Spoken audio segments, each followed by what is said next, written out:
সাইফুল ইসলামের উদ্যোগে কৈমারি বাজারের মেন সড়কের সংস্কার কাজ শুরু। মোহাম্মদ রাজু মিয়া সোহাগের ভিডিও চিত্র প্রতিবেদনে দেখুন এসটিভি নিউজ এক্সপ্রেসে। নীলফামারীর জলঢাকা উপজেলার 11 নং কৈমারি ইউনিয়নের কৈমারি বাজারের প্রধান সড়কটি দীর্ঘদিন ধরে বেহাল অবস্থায় পড়েছিল। সামান্য বৃষ্টিতেই সৃষ্টি হতো জলাবদ্ধতার, আর সেই পানির কারণে রাস্তার বিভিন্ন স্থানে বড় বড় গর্তের সৃষ্টি হয়ে জনসাধারণের চলাচলে চরম দুর্ভোগ দেখা দিত। বিশেষ করে স্কুল, কলেজ ও মাদ্রাসাগামী শিক্ষার্থীরা প্রতিদিন ঝুঁকি ও কষ্টের মধ্য দিয়ে চলাচল করত। এই সড়ক দিয়ে রংপুর, বড়ভিটা ও জলঢাকাগামী বিভিন্ন যানবাহন নিয়মিত চলাচল করে। স্থানীয়দের অভিযোগ, রাস্তাটির বেহাল অবস্থার কারণে প্রায়ই যানবাহনের ক্ষয়ক্ষতি হচ্ছিল এবং যাত্রীদেরও দুর্ভোগ পোহাতে হচ্ছিল। এমন পরিস্থিতিতে কৈমারি ইউনিয়নের 5 নং ওয়ার্ডের মেম্বার পদপ্রার্থী মোহাম্মদ সাইফুল ইসলাম সড়কটির সংস্কারের উদ্যোগ নেন। জনদুর্ভোগ লাঘবে তার এই উদ্যোগ স্থানীয়দের মধ্যে ব্যাপক প্রশংসা সৃষ্টি করে।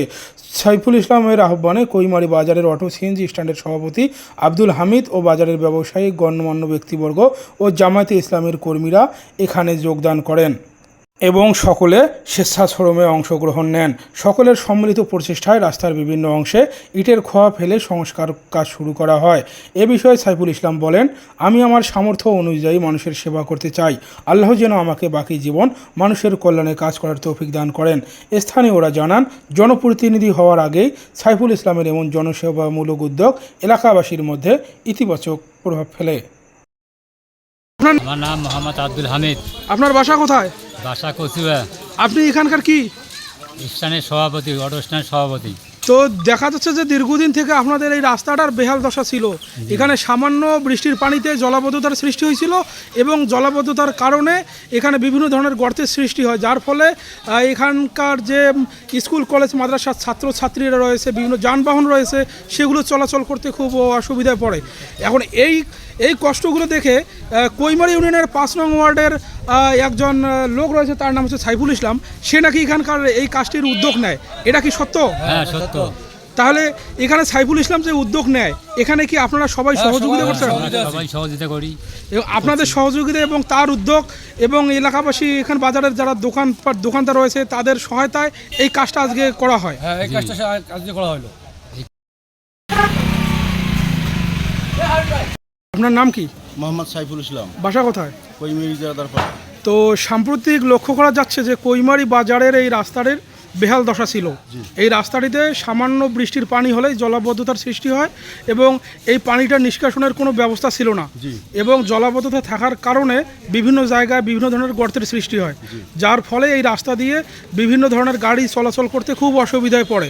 তো আজকে দেখা যাচ্ছে যে স্থানীয় কিছু লোক এবং আপনাকেও দেখলাম এখানে যে একত্রিত হয়ে যে ইটগুলো এখানে ফেলা হলো, এগুলো কে ফেলাইলো, কার উদ্যোগে ফেলা হইলো, এইটুকু বিষয়ে একটু বলবেন।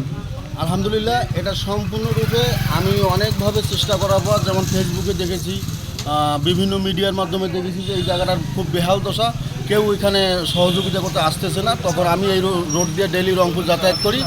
আমার কাছে খুব খারাপ লাগছে। লাগার পরে এখানে কৈমারিতে যে সিএনজি স্ট্যান্ড, অটো স্ট্যান্ড আছে, আমি এদের সঙ্গে আলোচনা করি। তারা আমাকে আশ্বাস দিল, ঠিক আছে আপনি উদ্যোগ নেন, আমরা আপনাকে সহযোগিতা করব। এরপরে আশপাশের এই ভাঙ্গা জায়গার আশপাশে যারা দোকান আছে, এই দোকানদারদের সঙ্গে আমি কথা বলি।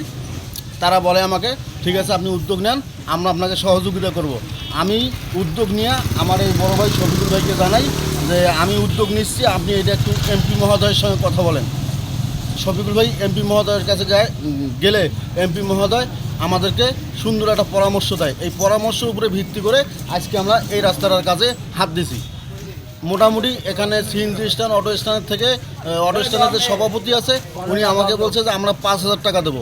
এখানে এই যে আমাদের আরিফ ভাই, তারপর ওই যে চাঁদ চাচা, তারপরে এই যে জিতু ভাই, আরও গণ্যমান্য দোকানদার থেকে শুরু করে আধার সব লোকেই বলছে, সবাই 1,000, 500, 2,000, এমনকি 5,000 টাকা দেওয়ার পর্যন্ত আশ্বাস আমাদেরকে দিছে। এখন কারা কতটুকু করবে না করবে আমি জানি না, কিন্তু আমাদের ব্যক্তিগত উদ্যোগে আমরা কাজটা শেষ করার ইচ্ছা করছি। যদি এখানে আরও কিছু করতে হয়, আমরা তাও করতে প্রস্তুত আছি। তো এমত অবস্থায় এখানে আপনাদেরকে কি কেউ কোনো প্রকার অর্থ দিয়ে সহায়তা করছে? না, শুধু স্থানীয় লোক, শুধু এই দোকান, এখানকার সিএনজি স্ট্যান্ড, অটো স্ট্যান্ডের যে লোক তারা এবং আশপাশের যে দোকানদারগুলি আছে তারা। ধন্যবাদ।